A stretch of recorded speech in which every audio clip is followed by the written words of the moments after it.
आपका क्या कहना है इस बारे में?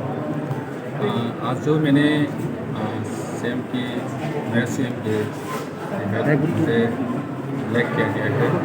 तो सबसे पहले मैं सभी को हमारा एमडीसी को बधाई देना चाहता हूँ, अभिनंदन। और मैं अगले काम के बारे में जो भी महाराज और विजय सर, जगदीश सर और अन्य सर सब लोग हैं, सीनियर एमडीसी से लीडर से, उन लोग सब जो भी हमारा त्रिपुरा के लिए काम करना है वो हमको गाइड करेगा। और गाइड के अनुसार मैं त्रिपुरा के सब बैकवर्ड और एजुकेशन की पर्पस जो भी करना है अगले आने वाले दिनों में हम काम करेंगे, मेहनत से काम करेंगे और करप्शन फ्री की कोशिश करेंगे, क्योंकि करप्शन एक समाज का गंदा चीज़ है।